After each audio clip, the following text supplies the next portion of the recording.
Okay, so tonight I want to go over, well, we just discussed your models so far. They look great, very nice work. But tonight I want to be able to talk to you about how to take those models from your CAD software, Fusion 360, and get them ready to print. And if you would like, start actually printing them. Whether or not we get to the actual printing part tonight, I can at least show you how to set it up. We're going to go over a little bit of the history of filament printers, FDM printers, what that means is that type, the types of filament printers, which roughly is just as you look around, we have two major types. The Prusa printers, which are these open frame ones with the black and orange with the filament spool on top. And we have this large, like refrigerator style looking one, this MakerBot. Simply two different makers of printers, very similar. They basically do the same thing with some variations. And then also talk to you about a little bit about the actual types of filaments. We have two major types, PLA and PETG. If you look in the behind you there, there's just two large Tupperware containers that are labeled as such. There's also a couple other containers with more filament, and we're going to talk about that stuff as well. But those are the two main ones. We're also going to talk about how you do that, like I said, with a slicer program, which is an intermediate program that takes your modeled 3D object and prepares it for that. And what it basically does is calls a slicer for a reason. Think of like a 2D printer, a paper printer. It prints your page, or let's say an image on a flat piece of paper. Same thing here, only it takes that three-dimensional model, slices it up into a whole bunch of flat 2D images, and makes like a stack of paper of it worth. And it takes it to these, you take it to these printers, and it basically prints each layer as a single sheet of paper stacked on top of one another until you get a three-dimensional object. Basic rundown of that.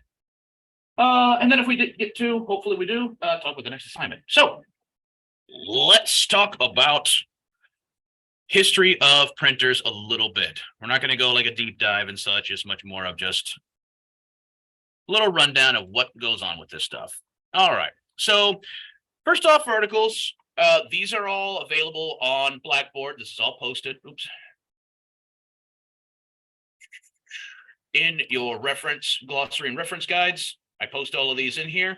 And these are actually articles taken from oops, wrong one. These are all articles actually from all3d.com. It's a really good website. There's plenty of other ones that have plenty of available information, but these are articles that I've pulled from, and yeah, they're really good. So, all right. Filament printing. What is it? The basics on that sort of thing. So, filament printing, called sometimes FDM, fused deposition manufacturing, which is just, fusing deposited material, pretty straightforward. Or it's also called FFF, fused filament fabrication, very clever acronyms. Doesn't really matter. Anyway, it's a extrusion type of additive 3D printing. The standard thing with these is it's different from other techniques like SLA printing with resin and such like that. Those use different types of laser lights, usually ultraviolet lasers, that sort of thing, to expose photosensitive material, resin, to ultraviolet light, and it hardens that way. This, it's taking a physical material and extruding it through a nozzle based on your designs. And this is very similar to if you've seen like ceramic or concrete being 3D printed, where it just kind of squirts out like a big ice cream machine all over, soft serve. There we go. By using thermoplastics, it heats up the materials. These filaments. These are all thermoplastics of different chemical makeup. Pushes it through a nozzle, extrudes it. That's what it's called, and deposits it. So pretty straightforward there. We're going to talk a little bit about the different types of materials. Again, the main ones being PLA and PETG, what those really do. These do get hot, and I do mean very hot. So one of the major things is also be very careful. Don't touch the hot nozzle. Depending on the material, these are often printing anywhere between, I think, about 190 to 240 degrees centigrade, not Fahrenheit. So it gets hot. Anyway, 3D printing, FDM printing is also as usually recognized as like this more simple approach to 3D printing. That doesn't mean it's any derivative. It's not a derivative term. It is more of it. It's just more straightforward. That's all. It's plenty popular, very popular. It's one of the more accessible options. It's one of the more cost-effective options. And it requires the least amount of setup and like side materials, things like that, like resin printers and such. You'll usually need like a curing station or a convenient windowsill you can set it on, set your object on to finish curing in UV light, sunlight. There's washing stations, things like that. There's also some hazardous issues with some of these, depending on your choice of materials. One of them is ABS, a more popular type of plastic that's kind of, I won't say gone out of general use, but PETG has kind of replaced it as a more go-to. It can release, or it does release, when heated, mildly toxic gas. So all the more so why we don't use it in here, and also because it's kind of really finicky to work with. Anyway, blah blah blah blah blah. A little bit of background. Basically, FDM type or FDM style printing came about as a second to, as it says here, laser sintering or selective laser sintering, which is fancy way of saying it uses a laser to heat up material and kind of melt it together. So the difference being in fused deposition manufacturing, it is extruding a material. The sintering type is it is still using a laser, a heat source, a precision heat source with a bath of, instead of liquid resin, it was using a bath of in this type, depending on what type it is, a meltable powder that when laser beam is shot over, it fuses it together by heating it up a little bit and getting it to kind of liquefy, stick together, that sort. But these were all very much prototyping materials. So none of the stuff is intended to be a direct use project. It's much more of being able to show proof of concept. They're very weak. They're not strong at all.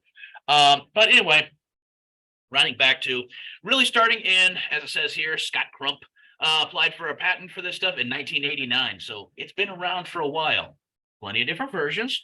And as it shows a picture here, the first version of the FDM type of printer, style printer, the RepRap.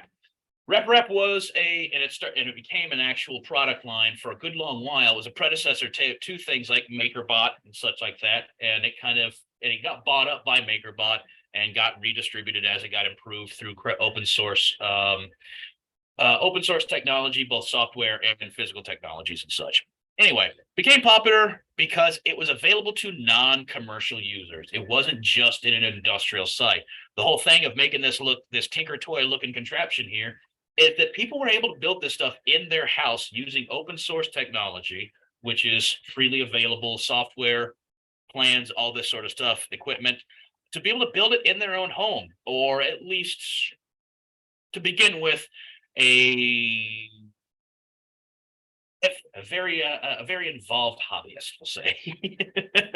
So, but certainly started to really become more popular. Like I said, once it got bought up by places like MakerBot, and it started to become more popularized because it was starting to become available as kits for purchase and such. And this happened much more of, as it said here, the Scott Crump applied for a patent. That's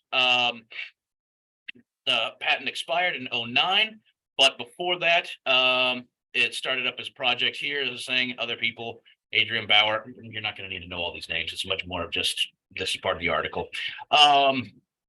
In being able to make these 3D printers that can print whatever, and more importantly, can print parts to make more of themselves. So that's always one of the things about a lot of these tools is MakerBot, not so much.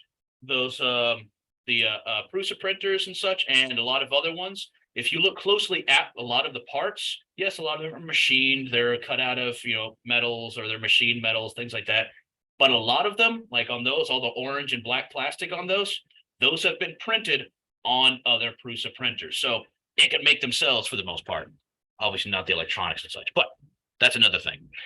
Anyway, RepRap got, like I said, it's an open source project. It got bought up by other companies that, as said, MakerBot, and more recently, Utilimaker, Ultimaker. Is it Ultimaker? Yeah, Ultimaker, Utilimaker, Ultimaker. Where have I been saying Utilimaker? Because apparently I get mild dyslexia. Super. Anyway, history lesson over. What is this stuff? What does it actually do? How does it actually do? Again, FDM or FFF, like I said, there's a couple different types, or it's explaining the same thing. It's just two different acronyms for the same thing. Basically, again, it's extrusion-based deposition of thermoplastics, and to build up and create three-dimensional objects. What the hell does that actually mean? It's basically a hot glue gun on a computer-controlled machine that squirts out material and splats it down into the order that and shape that you have designed. I don't know why I had to say splat, but it mildly entertains me. It's pretty straight. Like I said, it's pretty straightforward. That's why it's much more popular. That's why it's cheaper. It's much more available. You have different types, sure. Whether or not the bed itself moves versus the print head, or some combination of those. Both the Prusa ones we have and the MakerBot, basically the same thing. The print head moves left, right.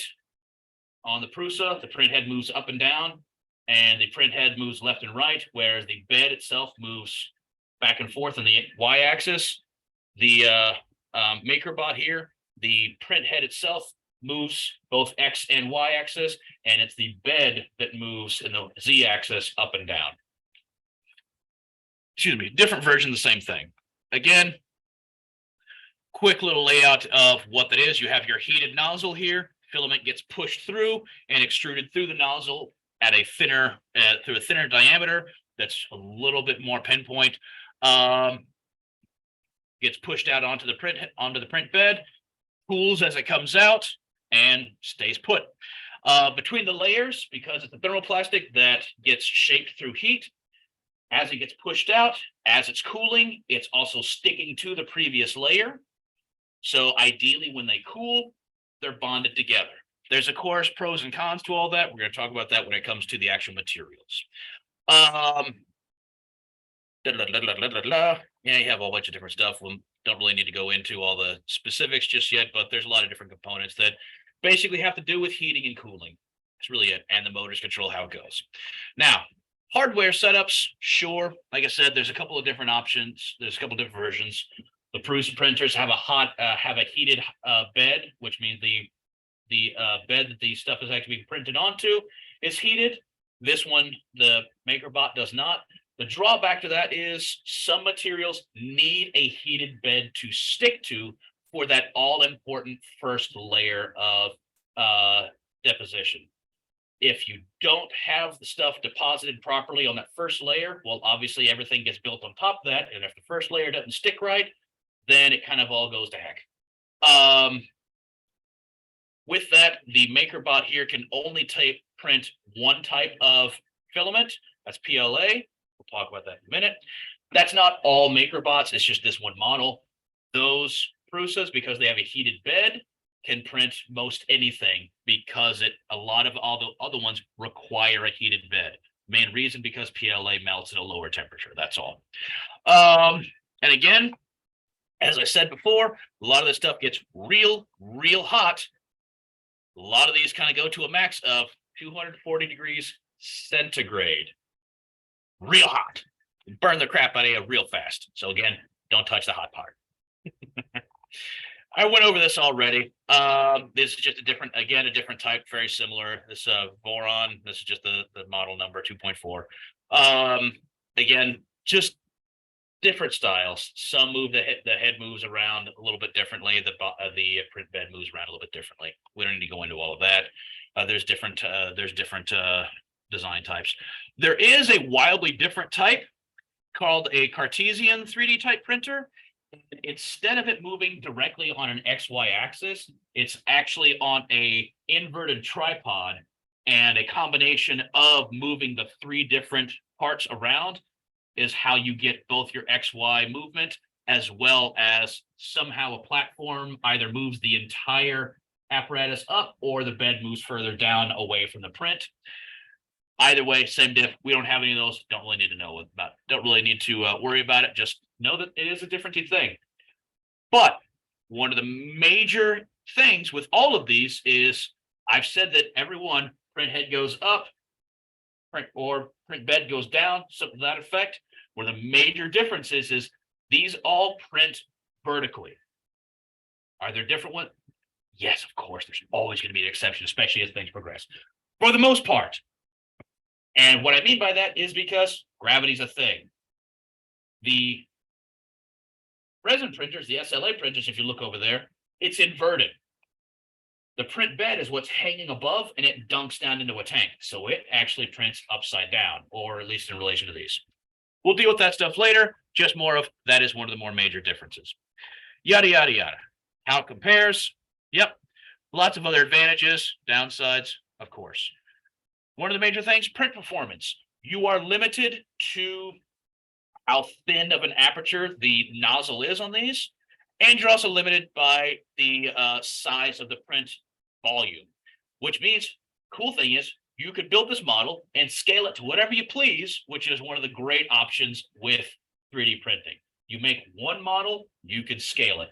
Unlike obviously physically making a thing by hand, you have the option of, I made this thing on the computer. I think this is the right size. I like it at this size. You know what? I'd like to see how it looks bigger. Do that. Different thing. You're obviously only limited by that. But that doesn't mean that scaling it up degrades the quality of the print unless it's a weaker material. Main thing is, again, scale gets benefit, or you have benefit of scale.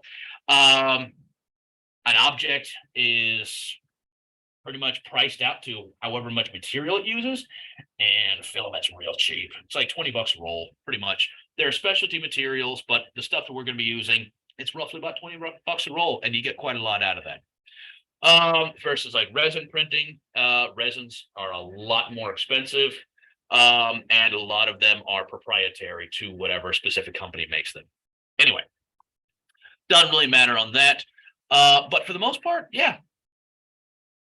The pros, they're pretty cheap, pretty available, and they print pretty fast, depending on the detail of your object.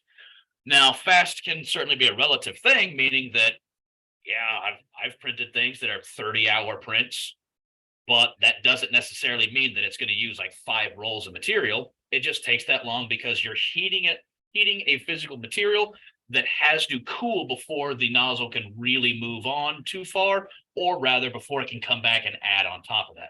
That's all. But of course, there's always a con to every pro. A lot of them require a lot of tweaking. Your cheaper models, if you've come across things like Enders and things like that, that's just the maker and models and such. They print pretty similar quality, but a lot of them require a lot of tinkering and setup that is manually adjusted with either physical screws or into the software tweaking settings and such. The issue with that is a lot of these are susceptible to temperature or to ambient issues, meaning the humidity goes up or down, the temperature in the room goes up or down. That will alter your settings. I will say that those versus something like I have found while the Prusa printers are more expensive, they have a lot of automatic settings that will compensate for a lot of that stuff. So price point isn't necessarily one of the issues. But yeah, tweaking often comes along. Again, with like bed leveling, that's a lot of on your cheaper models. Both the Prusa and the MakerBot have automatic sensors that they will go through a diagnostic run before starting, and it will test the bed, making sure it's perfectly level or as level as it can be, and whether or not it compensates for that, or it gives you a warning that you need to adjust stuff. That's all. Again, one of the drawbacks, because FDM filament style printing does require, it's massively reliant on physical movement. You also have wear and tear on the belts. The nozzles do wear, the motors do wear, but this is really pretty true of most anything. So these are issues that it's not really a big deal. Just know that it is in fact a thing when it comes to this stuff. And of course, obviously, it's dependent on the quality of material of your filament. There are some cheaper ones. You can usually get by and it'll work. There's more expensive ones before you even get to like actually specialty type of resins, things that are not resins, types of filaments, things that if you've seen things like that have like carbon fiber into it or metallic flake or things like that. Before you even get to that stuff, the base material that it is can vary in price, but to be honest, and quality for that matter. But to be honest, the price point is often within like $5, $5 to $10 at most. And discussing the drawbacks of poor filament quality, it's really not much of an issue unless you have a machine that is much more sensitive to that, or you're really trying to work on a very tight budget. So there's that. Other issues, material is sensitive to humidity. These will absorb moisture, and like I said, with ambient issues like humidity levels, you leave filament out too long and it will absorb moisture and can become more brittle and or not print as well. Now in this room especially, yes, it's winter, so it's dry, and also they often crank the heat in here, so we do not have to worry about moisture building up in those filaments, so not an issue there. Anyway, talked about print quality. You're limited to the thickness or the diameter of your actual nozzle, not so much the diameter of the filament itself, because the filament diameter and the nozzle diameter are drastically different in that the filament is just simply the size that it is. There's two major ones. We stick with one. It's not really a big deal, but there are different size nozzles, and the one we're using, it's very good medium range. If you're curious, it's 0.04 millimeters. So it's very small, but whatever, variations. But you're limited to that. So whatever the detail level you're getting is at that, you're at the mercy of the size of that nozzle. And of course, nozzles wear, and as they wear, they get larger. So if you find that your prints are suddenly coming out a lot rougher quality, probably just need a new nozzle. And those aren't very expensive either. Again, this is going on here about different materials. Those come into play, of course. Slicer settings can be adjusted. We'll talk about the slicers themselves, the program. Yes, there's a lot of print quality cons as well, because if you're going for a really fine finish, then you can tweak your printer into oblivion and spend all your time making adjustments, but you're only going to get as good as the equipment can produce.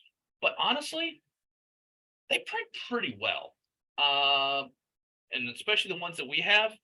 I've seen comparable models of other ones that are like the like cheaper printers and such. Surprisingly, they don't print as well. But, and my mistake, I said earlier, 0.04 millimeters. We're printing at 0.4 millimeters, not 0.04. That's really, really tiny. So that's the standard nozzle, and honestly, it prints pretty well. You can sand them. You can paint stuff like this. So if you're going for an ultra fine finish, know that you can sand, fill, and of course to your heart's content, but you can get a very fine finish off of filament printed objects with a little bit of elbow grease and sandpaper and the right kinds of paint. So if you're going for a really fine finish that isn't one that's directly off of the printer, know that it's not that hard to get to. Filament options. This is one of the things that I feel is one of the big winners with filament printing. Whereas again, you are restricted to the availability of resins with resin printers. Filament options are very, very wide ranged in that they are available from a wide variety of suppliers in a wide variety of colors and a wide variety of options. And again, all of those are, or most of those are very affordable. Again, the ones that we're using, both PLA and PETG, those are roughly about $20 or so a spool. And it's a kilogram spool. Most companies sell them by the kilogram. Now that doesn't say how much linear distance of filament it is, because they do come in two different sizes, 1.75 or 2.85 millimeters. I don't know why those are the standards. They just are. So obviously a thinner spool or a thinner roll versus a thicker roll, they'll weigh the same, but there's more length out of a thinner roll, but you get the same amount of effectively volume out of thicker roll that's slightly shorter. They're comparable. The only difference really there is depending on the flexibility and such. Obviously, if you look around, you can see that the connection between the spool and the print head is just bare filament. And sometimes the thinner ones are more flexible depending on your situation. Some of them, the thicker ones, are more flexible. Not really a big deal. Let's see here. But one of the other things is these are polymer-based materials. It's plastic. The main ones, like I said, PLA, PETG, the other one being ABS. Less common, or becoming less common. It was very much common, but now PETG is kind of taking its place. PLA is pretty much the standard. It's a little bit weaker, but it comes in a wider variety of colors and is really good for printing most anything that is more less intended to be functional. Because it's a little bit weaker, it's weaker because it has a lower melting temperature.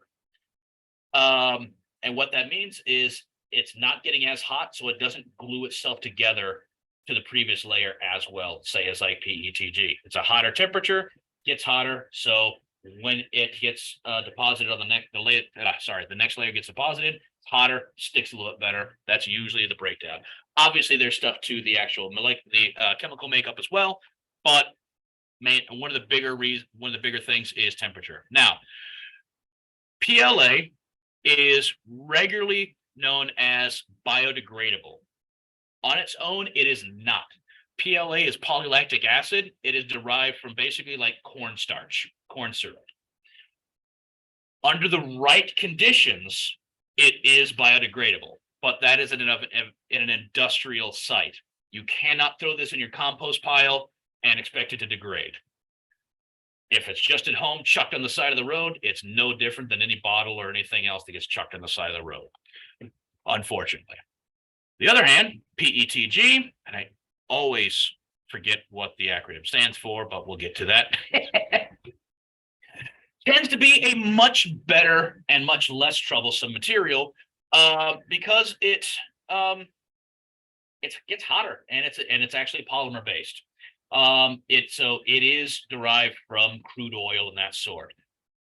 But that also means that because you're not liquefying it or really changing its chemical makeup through temperature, you're just softening it and letting it reharden, it is much more easy to reclaim and reuse. Many of your plastic bottles and containers and such, those are PETG. So with the right equipment, even ones off the street, don't just pick them up off the side of the road and chuck them in, but can be ground up and actually melted back into and re-extruded into filament that could potentially be reused effectively forever.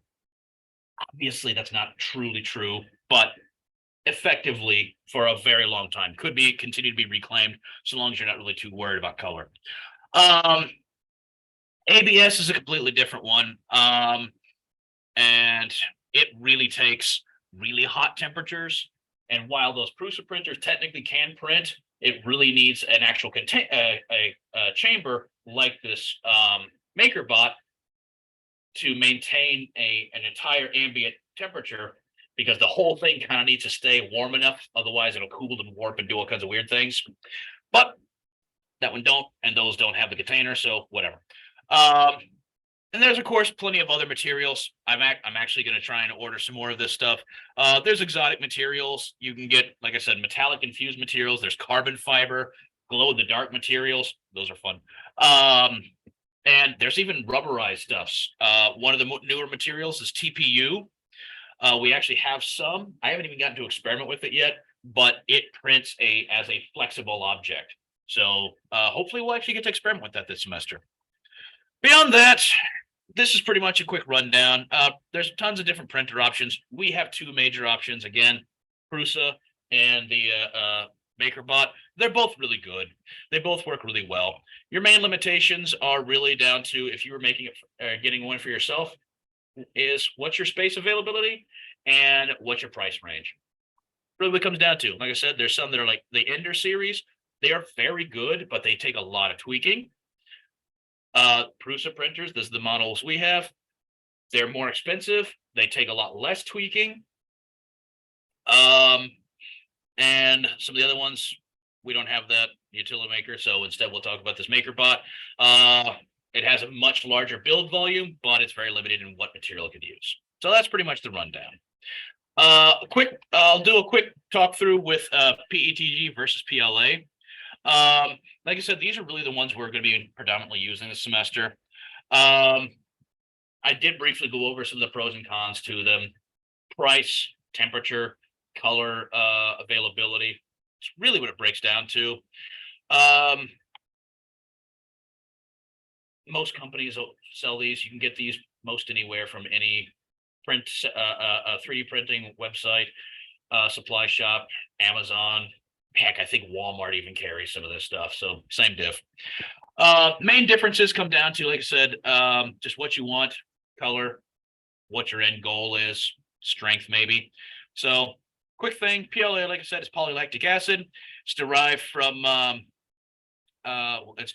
like cornstarch, corn syrup, that sort.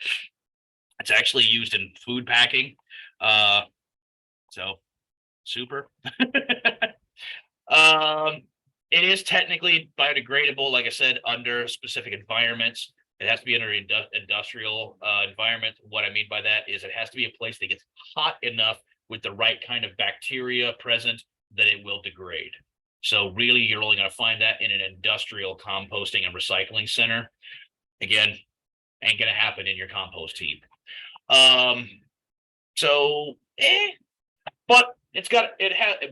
one of the other pros is it does print. Because it prints at a lower temperature, it can be a lot more versatile in printing more detail because the stuff doesn't have to get as hot. So you get less slumping and warping and stuff like that.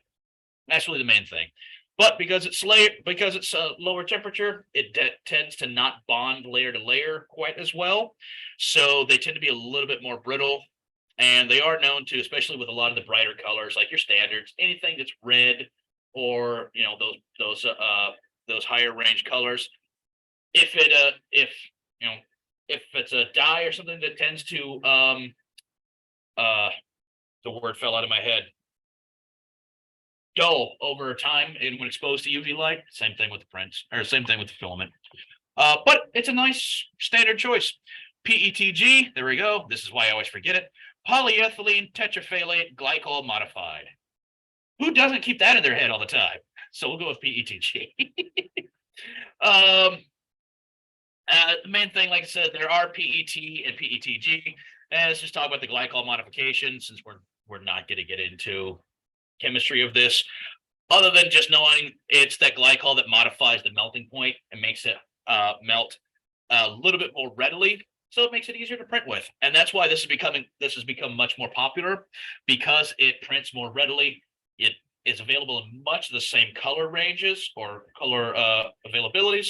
It has better bonding than PLA does, and you don't have to have quite as hot as ABS, and it also doesn't put off noxious smells or chemicals for that matter.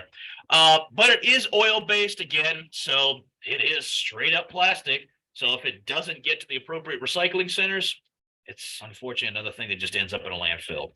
So we're going to talk about how to minimize the amount of waste with stuff like that. But it's much stronger. It's much more color resistant, or rather wear resistant, stuff like that. It definitely is better against a little bit harsher environments, like it says here. But that again also means it ain't gonna degrade on its own. So yippee skippy do. Yeah, there's stuff with like stringing and stuff like that, and over adhesion that glues a little bit too well, but that's really not a big deal. We'll talk about what that means and what that really is. So big difference again, PLA melts at a lower temperature, PETG melts at a higher temperature, so you get different bonding. I'm not going to go through every one of these because this is all stuff you can read, and it's not strictly relevant, but just more for the general education, for general education purposes here. Talks about PLA. It talks about less sensitive to printing factors such as like environments and the ambient environment, and then oddball slicing issues. The slicer program we'll be using, I found to be pretty reliable. So that's really not much of an issue. And this room is, despite these being exposed in the room, the only real issues you have to worry about, and we're going to talk about that as far as environmental issues, is just keeping dust off the print bed. And that's just for adhesion purposes. And I'm going to take you through how to just clean the print bed before printing. That's really it. The temperature stays pretty even in here, so it's less of an issue. If you're printing, say, if you had this set up in your room or something, as long as you didn't have like wild temperature swings and stuff like that, usually not an issue. Excuse me. Yes, there's some calibration that goes into it.